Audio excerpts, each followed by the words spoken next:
no Evangelho segundo São João, capítulo 13. Evangelho segundo São João, capítulo 13.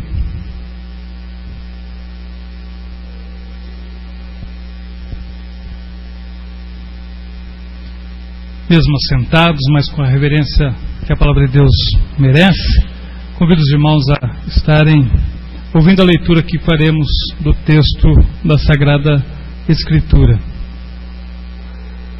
João, capítulo 13.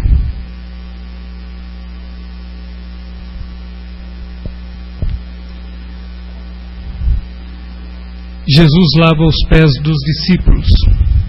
Faltava somente um dia para a festa da Páscoa. Jesus sabia que tinha chegado a hora de deixar este mundo e ir para o Pai. Ele sempre havia amado os seus que estavam neste mundo e os amou até o fim.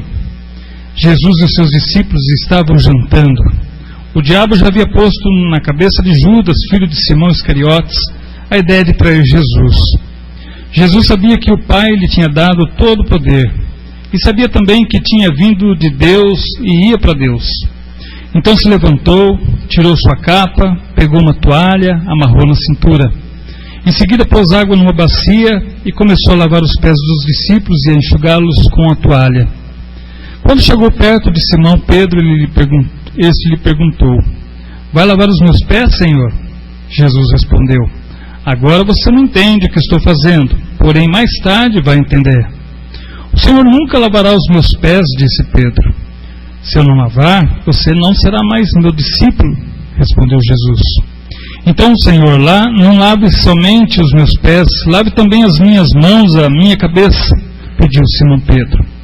Aí Jesus disse: quem já tomou banho está completamente limpo e precisa lavar somente os pés. Vocês todos estão limpos, isto é, todos menos um. Jesus sabia quem era o traidor. Foi por isso que disse: todos menos um. Depois de lavar os pés dos seus discípulos, Jesus vestiu de novo a capa, sentou-se outra vez à mesa e perguntou: vocês entenderam o que eu fiz? Vocês me chamam de mestre, de senhor, e têm razão, pois eu sou mesmo. Se eu, o Senhor e Mestre, lavei os pés de vocês, então vocês devem lavar os pés uns dos outros. Pois eu deixei o exemplo para que vocês façam o que eu fiz. Eu afirmo a vocês que isto é verdade. O empregado não é mais importante do que o patrão, e o mensageiro não é mais importante do que aquele que o enviou. Já que vocês conhecem esta verdade, serão felizes se a praticarem.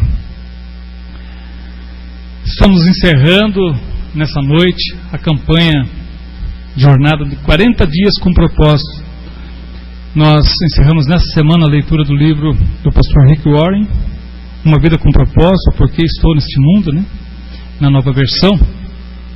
E hoje estamos fazendo uma reflexão, finalizando essa jornada, onde tivemos a oportunidade de conhecer os propósitos de Deus para a nossa vida. Tivemos a oportunidade de seguir durante 40 dias, muitos de nós fazendo o propósito de alguma coisa, um jejum, um pacto com Deus. Experimentamos muitas coisas nesses dias, tivemos reuniões dos nossos pequenos grupos, tivemos oportunidade de compartilhar uns com os outros aquilo que Deus falou através da inspiração desse livro e também dos textos citados por ele. Mas chegando no final, é importante que estejamos fazendo uma avaliação séria, responsável, do que vamos fazer com tudo isso que nós lemos.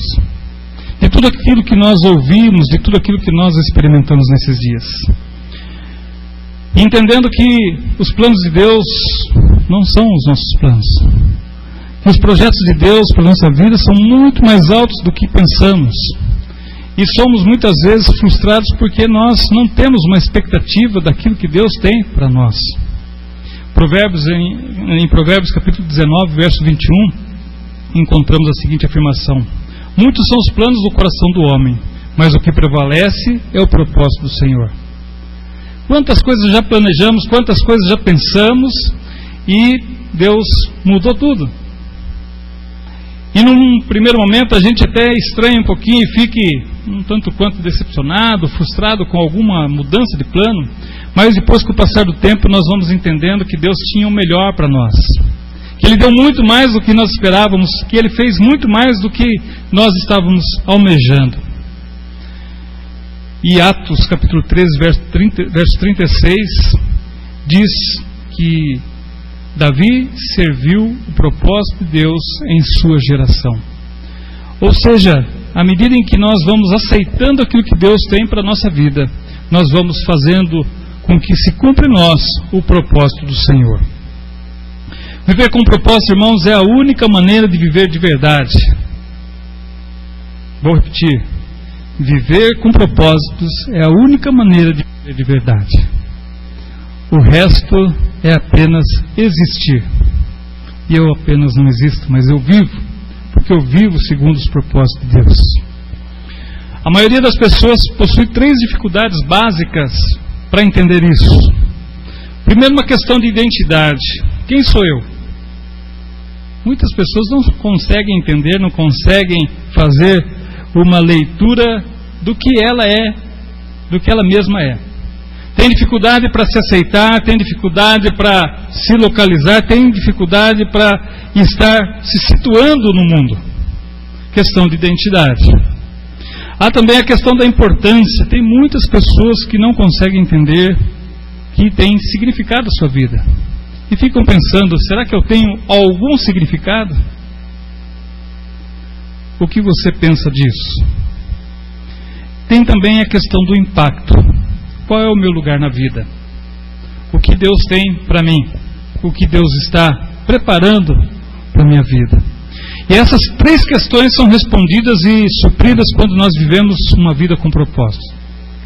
Nós vamos entendendo que Deus tem um propósito para a nossa vida quando conseguimos responder essas 3 questões. E uma vez que nós descobrimos o sentido da vida, encontramos a felicidade e a realização. O texto que nós lemos, no verso 17 de João 13, diz que o Senhor, logo após lavar os pés dos discípulos, disse: agora que vocês sabem essas coisas, felizes serão se as praticarem. Não estamos aqui dando importância maior para o livro do pastor Rick Warren do que da própria Bíblia. Mas inspirado na Bíblia e inspirado por Deus, temos certeza que Ele foi usado para colocar essas verdades diante de nós. Quais são os propósitos de Deus para cada um de nós? O que Deus espera que eu faça? Qual é o olhar de Deus para a minha vida na expectativa do próximo passo? Irmãos, não tenho dúvida, a bênção vem quando você coloca em prática aquilo que aprendeu. Quando você consegue colocar em prática tudo aquilo que aprendeu. Quando você consegue viver aquilo que está ouvindo e praticando, quando você consegue realizar isso, a felicidade da bênção é percebida. Não existe satisfação na vida fora da vontade de Deus. Essa é uma verdade. Por isso, com base naquilo que nós estudamos, nós precisamos definir que a nossa vida será dirigida pelos propósitos de Deus. Ou seja, nós iremos viver para o prazer de Deus, isto é, adoração. Viver cada momento, cada minuto, cada segundo da nossa vida para o prazer de Deus. Viver segundo a vontade do Senhor, para que Ele se agrade daquilo que fizermos, é realmente um propósito de adoração. Temos também que dizer que nós vamos viver para fazer parte da família de Deus. Eu não posso ficar solto, eu não posso ficar à mercê da investida do inimigo nesse mundo tão difícil, tão complicado. Eu preciso fazer parte da família de Deus. Eu fui chamado para fazer parte da família de Deus. Você foi chamado para fazer parte da família de Deus. Por isso não fique solto. Decida-se fazer parte dessa família. Isso faz parte porque um cuida do outro. Isso é comunhão. E nós aprendemos muito sobre isso. Uma semana estudando sobre isso. Também precisamos decidir que vamos viver para ser igual a Jesus Cristo. Que a beleza de Cristo se veja em mim. Uma canção muito bonita que eu gosto do nosso cenário. E fala que toda a sua beleza deva ser vista na minha vida. Devo ser parecido com Jesus Cristo nas atitudes. Devo ser parecido com Jesus naquilo que eu fizer. Isso é discipulado. É viver nos caminhos do Senhor. E se viver fazendo a vontade do Senhor, sendo parecido com Jesus Cristo. Sou discípulo de Jesus. Devo viver segundo Jesus viveu. Precisamos também ter em mente que vamos viver para servir a Deus. Nós falamos recentemente sobre isso. Se você não serve, não vive para servir, você não serve para viver. Você precisa servir. Você foi feito para servir. Deus tem uma missão, Deus tem algo para que você realize. Sendo usado por Deus, isso é ministério. E por fim, estudamos na semana passada que precisamos viver para cumprir uma missão no mundo. Nós temos uma missão para cumprir nesse mundo. Eu tenho uma missão, você também tem uma missão. A nossa vida não pode ser apenas uma passagem sem nenhum significado. Nós temos uma missão para realizar. Assim, nós precisamos sempre estar atento a essas 5 questões da vida. Ou seja, responda essas perguntas no seu coração. Onde você aplica os seus dons e suas habilidades? Onde você gasta o seu tempo? Onde você aplica o seu dinheiro? O que você faz das suas experiências dolorosas? O que você tem feito da sua influência? São 5 grandes questões que vão determinar qual é ou qual será a nossa vida. E eu quero destacar com você nessa noite, de forma rápida, mas quero pontuar algumas coisas que nós vimos durante esses 40 dias. A primeira questão a ser observada: qual será o centro da sua vida? Qual será o centro da sua vida? E esta é a questão da sua vida porque diz respeito ao seu coração. Para quem você vai viver? Em torno do que você construirá a sua vida? Chegando a esse entendimento, segundo Crônicas, capítulo 14, versos 4 e 5, tem o seguinte relato. Certa ocasião, o rei Asa ordenou que o povo centrasse em suas vidas em Deus. Ordenou ao povo de Judá que buscasse o Senhor, o Deus dos seus antepassados, e que obedecesse às leis e os mandamentos dele. Retirou os altares idólatras e os altares de incenso de todas as cidades de Judá, e o reino esteve em paz durante o seu governo. Quando temos outras coisas ocupando o centro da nossa vida, nós não vamos receber as bênçãos de Deus. Apenas quando nós tirarmos tudo aquilo que está atrapalhando, está dificultando o brilho de Jesus na nossa vida, é que nós vamos ter paz. A paz, ela vem na medida em que nós retiramos tudo aquilo que se torna idolatria na nossa vida. E muitas vezes nós criticamos nossos irmãos católicos achando que a idolatria é somente os santos que eles têm como imagem, mas idolatria é muito mais do que isso. Muitas vezes nós criamos ídolos no nosso dia a dia. Eu falei essa semana que as pessoas colocam até mesmo dias da semana, como esse final de semana, que é um final de semana especial para o cristianismo, um final de semana especial com uma data marcante, a maior data do calendário cristão, e por conta de 2 feriados prolongados, muitas pessoas se afastaram de uma comemoração, e eu vi pessoas, eu comentei com vocês, pessoas que anteciparam a celebração da Páscoa por conta do feriado. Isso é idolatria. E eu não sou legalista, os irmãos sabem disso. Mas muitas vezes nós dizemos que amamos a Deus, mas nossas opções são outras. E uma pessoa me perguntou, mas isso é bobagem. Eu falei, não, é simples de responder. Se Deus te desse a oportunidade de perguntar, Senhor, quando que o Senhor gostaria que eu comemorasse a Páscoa? Esse domingo agora ou o domingo que vem, que é o domingo de Páscoa? Você acha que Deus ia responder? Pode ser esse agora, domingo que vem você aproveita para viajar, você vai ter 2 feriados, vai ter um na segunda, outro na sexta. Aproveite. Deus quer de nós decisões que apontem o verdadeiro amor que temos por Ele. O que está no centro da sua vida? Sabe quando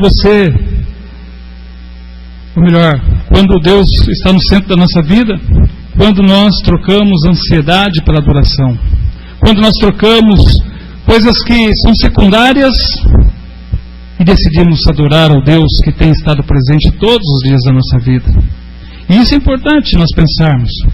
Quando nós colocamos o centro da nossa vida, será sempre do Senhor Jesus.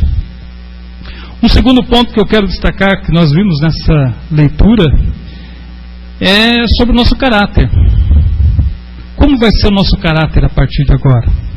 Essa questão é do nosso interior, isso é, uma questão de discipulado. Que tipo de pessoa você é? Eu ouvi uma pregação uma vez que o pregador disse: a mentira não combina com você. O pecado não combina com você.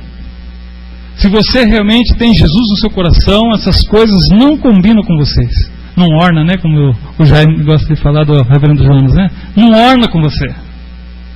Você foi regenerado, você foi modificado, você foi resgatado, você é uma nova criatura. Você não pode ter coisas velhas atrapalhando a sua vida. O medo também não combina conosco. O pecado não combina conosco. Nós não vamos levar nossa carreira, não vamos levar coisas que praticamos no dia a dia para a eternidade, mas o nosso caráter vai. E para mudar o nosso caráter, nós precisamos começar a pensar em ensinamentos bíblicos. Comece decidindo viver os frutos do Espírito,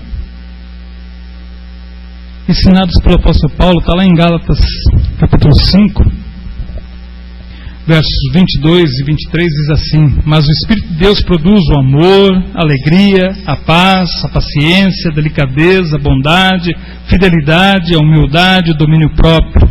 E contra essas coisas não existe lei. Será que estamos dispostos a começar a viver isso? Será que isso vai fazer parte realmente da nossa vida? Ou vamos esperar acontecer alguma coisa mais séria para aí pensarmos em mudar o nosso caráter, o nosso jeito de ser? Nós estamos sendo alertados para mudanças, modificações. E o próprio Jesus disse: se vocês praticarem aquilo que estão aprendendo, vocês serão felizes. A felicidade está ligada a isso. Nunca desista, nunca desanime quando você tropeçar. É necessário toda uma vida para Deus construir o nosso caráter. Nós vimos isso durante esses 40 dias. Uma terceira observação é que nós precisamos contribuir enquanto vivemos. Ser colaboradores, ser pessoas que participam desse mundo. Qual é a minha contribuição durante a minha vida? Essa é uma questão de serviço. Qual é a sua contribuição para o bem-estar das pessoas, para o ministério do corpo de Cristo? Nós vemos lá em 2 Coríntios capítulo 9, verso 12, o apóstolo Paulo dizendo: o serviço ministerial que vocês estão realizando não está apenas suprindo as necessidades do povo de Deus, mas também transbordando em muitas expressões de gratidão a Deus. Irmãos, nós estamos desaprendendo a servir as pessoas.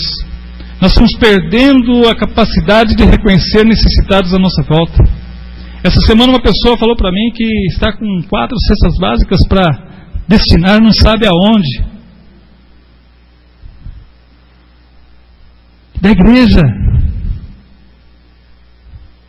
Nós estamos perdendo a capacidade de enxergar a necessidade ao nosso redor.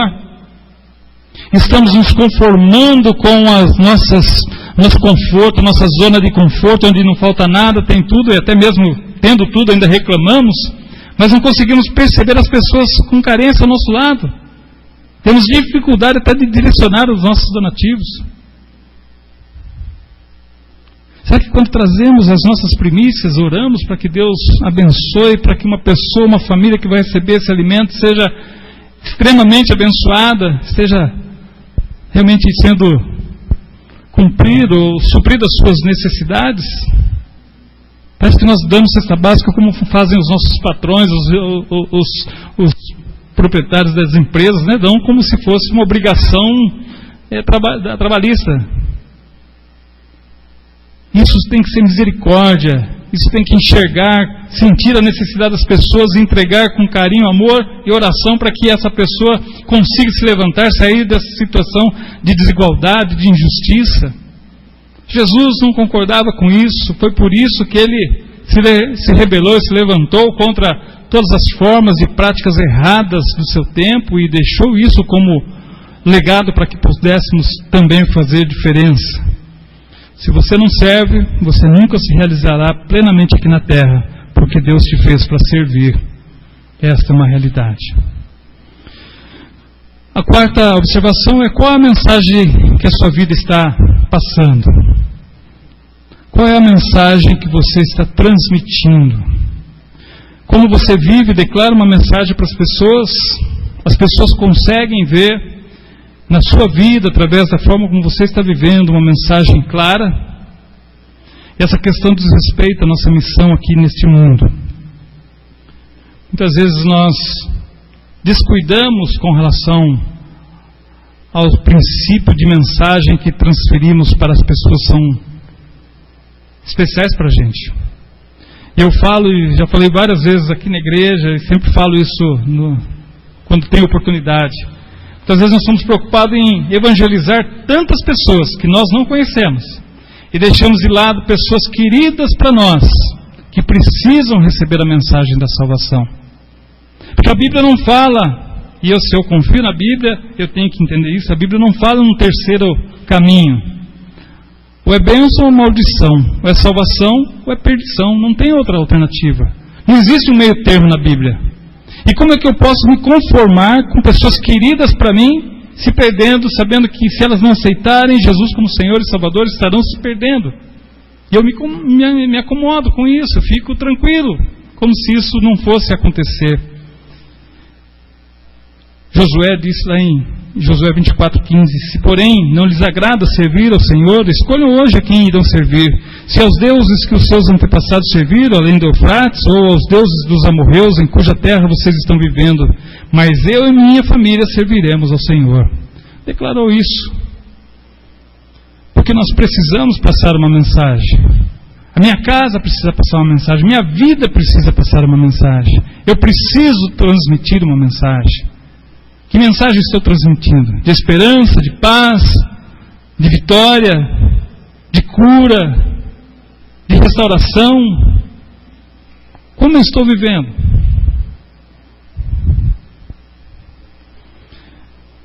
A quinta observação é qual a importância que eu tenho na igreja, ou qual a importância da igreja na minha vida. Isso é uma questão de comunhão. Quando você demonstra amor e compromisso com outros cristãos, está agradando a Deus. Ninguém pode viver uma vida cristã isolada, porque Deus nos fez para viver em comunidade. Deus nos formou para estarmos juntos, para estarmos ajudando uns aos outros. A vida solitária não vale a pena, pessoas precisam de pessoas. Você precisa da comunhão dos irmãos, da igreja, nós somos uma família. Não é à toa que existem 62 vezes a expressão uns aos outros na Bíblia. E isso não diz respeito a Deus, diz respeito a mim, a você, sobre nós. Tem pessoas que não gostam da igreja. Ou seja, são pessoas que não gostam dos irmãos. Nós somos uma família, precisamos fazer com que as pessoas pensem diferente, porque Jesus pensou diferente. Efésios 5:25 diz o apóstolo Paulo que estejamos amando assim como Cristo amou a igreja e entregou-se por ela. Eu quero concluir, irmãos, a nossa reflexão sobre essa jornada de 40 dias, dizendo a você que Deus quer usar a sua vida. Não foi à toa que você leu esse livro, Uma Vida com Propósito. Não foi à toa que você fez reflexões a respeito disso. Deus tinha um propósito quando fez com que nós pensássemos nessa campanha e ela fosse realizada nesse momento. Você não comprou o exemplar do livro apenas para ter na sua estante, mas Deus tinha um propósito para isso. E Deus quer usar você. Deus quer fazer com que haja mudança na sua vida e na vida das pessoas que estão próximas a você. Para isso, nós precisamos deixar Deus dirigir a nossa vida através dos seus eternos propósitos. Chega de viver a vida dirigida pelos propósitos próprios, pelos próprios pensamentos, pelas próprias ideias, pelos próprios sonhos e desejos. Nós precisamos viver os sonhos de Deus. Tudo começa com o nosso arrependimento, com a nossa fé. Precisamos crer em Jesus.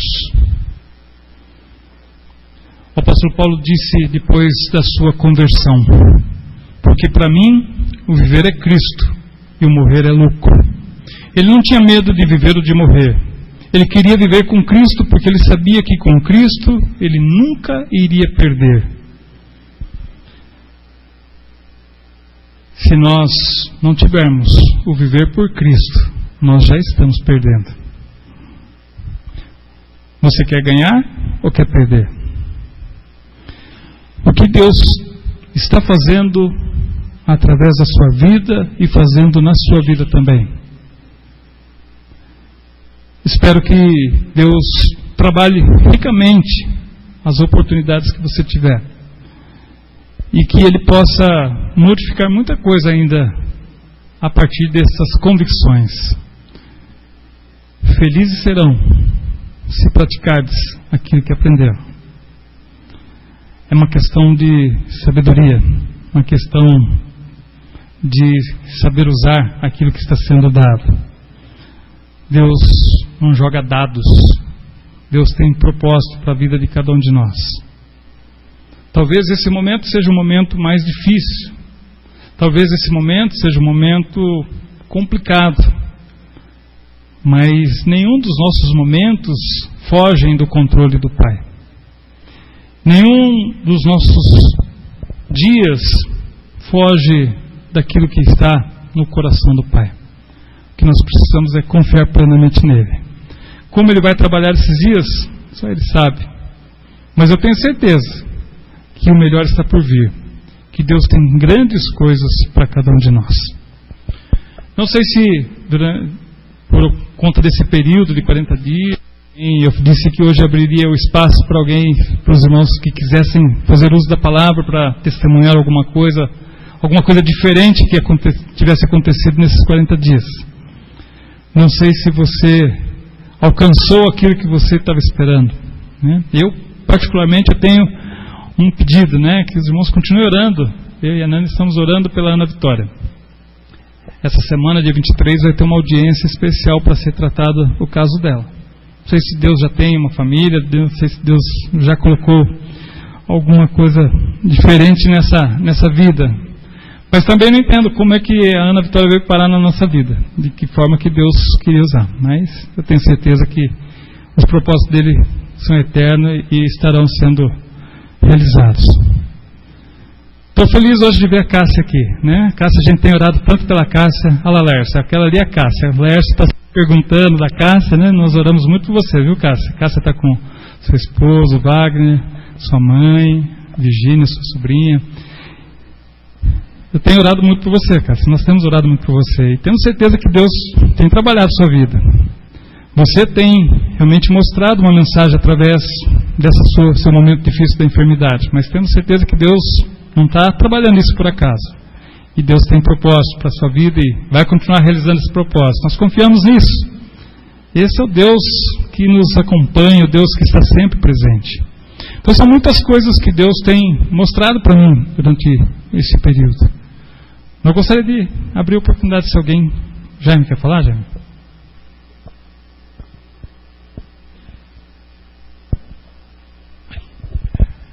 Irmãos, domingo passado, no culto, depois de nós termos, inclusive de manhã e à noite também, e eu fui um dos que esteve lendo o livro. Não fiz exatamente como a gente gostaria de ter feito, em grupo, mas nós fizemos em casa. E no domingo, depois do culto, eu orei a Deus, domingo passado, eu orei a Deus dizendo: Senhor, eu quero ser usado verdadeiramente para esse exercício. Eu quero poder pôr em prática aquilo que o Senhor tem me ensinado. É bem verdade que nós temos um programa de rádio, esse programa a gente sabe que alcança muita gente. Mas foi impressionante o que aconteceu nessa semana. Na segunda-feira, foi domingo, na segunda-feira, nós programamos, a gente ia na casa dos meus pais, lá em Sorocaba. Nós estamos pintando a casa do meu pai, eu e a Simonete, e aí nós juntamos as nossas roupas, algumas coisas para comer e saímos para ir. Ela não sabia, nem eu sabia. Mas no caminho, alguma coisa aconteceu, e eu creio que foi pela vontade de Deus. Nós acabamos não indo na casa do meu pai em Sorocaba. E eu falei para ela: não, nós não vamos lá em Sorocaba, não, vamos na casa do meu pai em Piedade. O meu pai mora lá no sítio. E pegamos o caminho da estrada da represa de Tupararanga e fomos. Aí lá numa altura aconteceu um teste, aconteceu aquilo que eu havia pedido, irmãos. Sim, mas foi algo assim muito impressionante. E ainda um rapaz na beira da estrada, uma distância daqui, lá na rua mais ou menos, nós vimos o cara, a pessoa, ele estava com um capacete na mão e na outra mão um garrafão. Nós não sabíamos se aquele garrafão era garrafão de pinga ou garrafão de água, mas na hora me veio à mente, se o rapaz estava com capacete e com garrafão, a ideia foi, acabou a gasolina da moto dele e ele está indo levar gasolina na moto. Sem falar nada para a Simonete, eu peguei e parei o carro. A Simonete falou, você está louco? Imagina, você não sabe quem é, você sabe quem é? Falei, não sei. Parei o carro, abri a porta e falei para o rapaz, entre. E o rapaz entrou. E quando o rapaz entrou, o rapaz não tinha moto, coisa nenhuma. Aquele capacete ele tinha achado na beira da estrada, aquele garrafão não era um garrafão de combustível, era um garrafão de água. E ele estava mal cheiroso. Ele estava cheirando muito mal. Ele estava mal. Ele estava completamente embriagado. E eu perguntei para ele, mas aonde você está indo? Ele falou, estou indo na casa da minha mãe, em Piedade. Faz tempo que eu não vejo a minha mãe. E estava falando embrulhado, com o estômago dando a impressão que daqui a pouco ele já ia vomitar dentro do carro. E eu comecei a falar para ele. Falei, rapaz, você precisa mudar de vida, rapaz. Não pode continuar desse jeito. A sua vida... Você não quer fazer um tratamento na sua vida? Mudar essa história, essa sua história do jeito que você está tendo? Quantos anos você tem? 24 anos. O nome dele é Gilberto. Um rapaz deplorável a situação dele, muito triste. Só que no caminho da represa Tupararanga tem uma clínica de um amigo meu. Ele montou essa clínica porque o filho dele é usuário de droga e ele comprou uma chácara, puseram lá profissionais e profissionais estão cuidando de pessoas dependentes químicas e dependentes de alcoolismo. E eu me lembrei, falei, bom, então eu vou arrumar um lugar para levar você. Você quer fazer o tratamento? Eu quero fazer o tratamento. Nunca ninguém perguntou isso para mim, nunca. Eu quero sim, meio chorando, meio falando assim. Aí nós passamos, estava um frio na segunda-feira, ainda mais naquele alto lá, muito frio, estava até meio garoando. Se ele ficasse na estrada, eu não sei o que poderia acontecer. Mas aí eu bati lá, insisti, saíram de lá de dentro do sítio, da clínica, e eu pedi para que ele fosse internado lá. Sábado ontem eu conversei com o diretor da clínica, e ele me disse, olha, ele está muito bem. Ele está melhorando, nós tivemos que fazer um tratamento com ele lá de medicação para poder tirar aquele estado do alcoolismo. Então ele está iniciando o tratamento, mas ele está muito bem. Nós demos um banho nele, arrumamos roupa para ele. Então eu louvo a Deus por isso, porque Deus realmente, pastor, eu senti de falar isso. E quando eu disse para a Simonete, falei, olha, eu pedi para o Senhor. E o Senhor Deus me deu essa oportunidade. Eu estou muito feliz dessa oportunidade que eu tive. Eu sei, tem tanta gente precisando de ajuda. Eu sei disso. Eu conheço muita gente que está precisando de ajuda. Mas de repente, num caminho que eu nem ia passar, eu encontro com uma pessoa que estava muito precisando. E eu digo isso, irmãos, dizendo porque nós temos aprendido, nós temos sido ensinados e Deus tem propósitos na nossa vida. E o propósito, na minha vida, eu entendo que é isso. No final do ano passado eu tinha pensado, eu quero ser um crente diferente. Eu quero ser um crente que pratica aquilo que o Senhor tem colocado na minha vida. E várias pessoas vieram na minha mente. As 3 pessoas que vieram na minha mente, eu ainda não tomei atitude nenhuma, mas eu vou tomar. E no fim agora, uma que nem estava, acabou acontecendo. Quando o pastor disse que ele soube de uma pessoa que tem donativos para fazer e não tem para quem dar, eu falei para a Simonete, ai meu Deus do céu, na hora eu falei, porque a manutenção do rapaz lá na clínica são 3 cestas básicas por mês. Puxa, 3 cestas básicas por mês é a garantia para que ele possa fazer um tratamento lá. Então eu louvo a Deus, mas glorifico muito ao Senhor, porque o Senhor pode usar Hoje de manhã nós falávamos isso, né? Pode usar qualquer um de nós. E Ele nos capacita quando Ele quer nos usar. Amém. São 3 cestas básicas que a pessoa me ofereceu hoje. Uma já está direcionada, tinha 4 e sobraram 3. E eu falei para ela, Deus vai mostrar, né? Tá aí. Deus, Ele age, irmãos, né? Deus está sempre olhando para nós. Nós aqui desviamos nosso olhar, nós que mudamos o foco, e a gente precisa focar em Deus. Mas alguém que gostaria de falar? Tem alguma coisa para falar para a igreja? Senão a gente vai orar, né? Que a gente não fizesse apenas essa campanha por fazer, por ter feito apenas por fazer, mas que ela realmente mexa com a gente, que a gente possa refletir.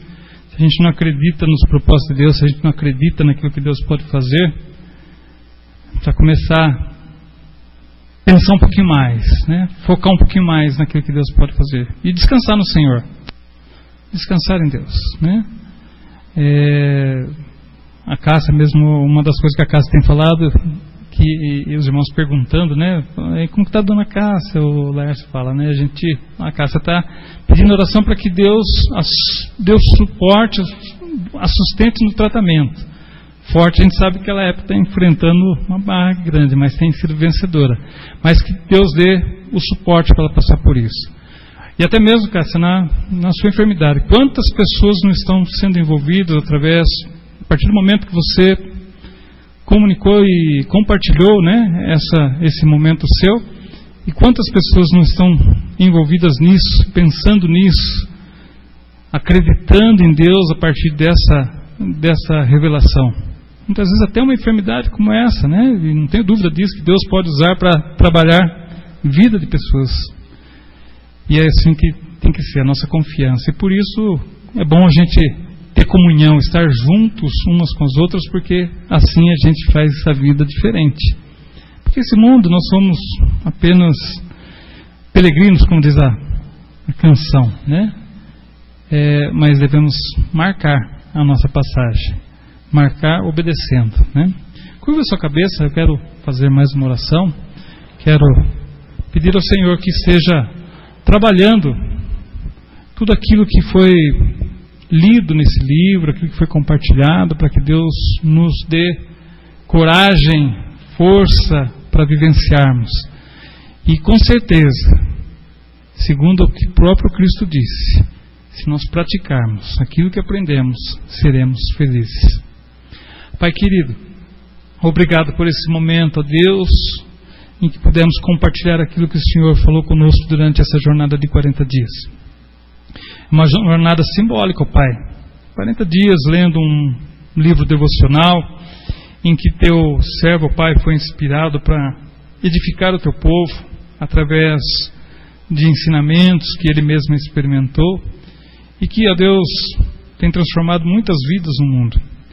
Nós acabamos essa jornada, ó Pai, e queremos agora, ó Deus, pedir que o Senhor continue falando aos nossos corações, nos dando, ó Deus, força, nos dando, ó Deus, coragem para praticarmos aquilo que aprendemos. E segundo a Tua própria palavra nos disse nessa noite, nós seremos felizes se estivermos praticando. Por isso, ó Deus, não nos deixe parar de praticar, não nos deixe, ó Pai, nos acomodarmos ou sendo inconstantes, como meditamos nessa manhã, mas que possamos perseverar, ó Deus, perseverar caminhando, segurando a Tua mão, seja qual for, ó Deus, a circunstância em que estejamos envolvidos nesse momento. Se é, ó Deus, uma luta por problemas familiares, o Senhor nos ajude. Seja, ó Deus, por problemas que envolvem, ó Deus, nossos queridos também, que o Senhor nos ajude. Se for, ó Deus, enfrentando dificuldades com a saúde, o Senhor também nos ajude, ó Pai, fortalecendo-nos. Desemprego, enfim, ó Deus, tantas coisas. Que o Senhor, ó Deus, tenha misericórdia de nós e esteja presente na nossa vida. Queremos, ó Deus, interceder nesse momento em favor desse jovem Gilberto que o Jaime colocou naquela clínica, ó Pai. Não foi por acaso que o Senhor colocou o Teu servo no caminho desse jovem. Que ele possa ter uma vida transformada, Deus, através dessa ação. E que outras pessoas possam estar também tendo a oportunidade de terem suas vidas transformadas através, ó Deus, da forma como nós decidimos obedecer-te, Pai. Ana Vitória, Pai, lá naquele abrigo, só o Senhor sabe, ó Deus, os motivos pelos quais o Senhor colocou Ana Vitória na nossa vida, na vida da nossa família, da nossa igreja. Estamos intercedendo, ó Deus, por essa audiência nessa semana, que o Senhor fale ao coração da juíza, ó Pai, da promotora, enfim, ó Deus, e todos aqueles que estarão participando dessa audiência, para que o Senhor mostre, Pai, a Tua soberania, e o Senhor possa, ó Deus, transformar, através da vida da Ana Vitória, outras vidas também. Intercedemos, ó Deus, em favor da sua mãe, ó Pai, da sua família, pessoas com tanta dificuldade, ó Pai, mas que o Senhor pode resgatar e pode transformar. Intercedemos também, ó Pai, em favor da vida da Cássia, Deus que está conosco, pela Tua graça, pela Tua misericórdia, ó Pai. Ela teve alta essa semana para passar esses dias com sua família. Que a Tua serva, Deus, continue sendo fortalecida pelo Senhor. Que ela continue, a Deus, tendo o Teu amparo. Que o Senhor continue, a Deus, dando a ela aquilo que precisa, Pai, nesse momento difícil de caminhada, Deus, com essa enfermidade. Mas, ó Deus, confiando no Teu amor, confiando no Teu poder, nós continuamos colocando a Cássia, Deus, nas Tuas mãos, para que a Tua vontade seja sempre soberana. E que ela, Deus, se agrade de confiar em Ti. Que ela possa sentir o descanso, Deus, de ter a sua vida controlada pelos Teus propósitos. Com ela, Deus, abençoa o Wagner, o Guilherme, ó Deus, sua mãe, para que possam ter a segurança, Deus, do Teu abraço, do Teu conforto, do Teu colo, ó Deus. Que o Senhor continue sustentando a vida dessa família tão querida. E a nossa confiança, Deus, é que o Senhor tem algo sempre melhor para nós. E por isso colocamos a nossa gratidão já diante do Senhor, por tudo aquilo que o Senhor já tem feito, ó Deus, por ela. Também, ó Deus, oramos em favor de todas as famílias que aqui estão presentes nessa noite.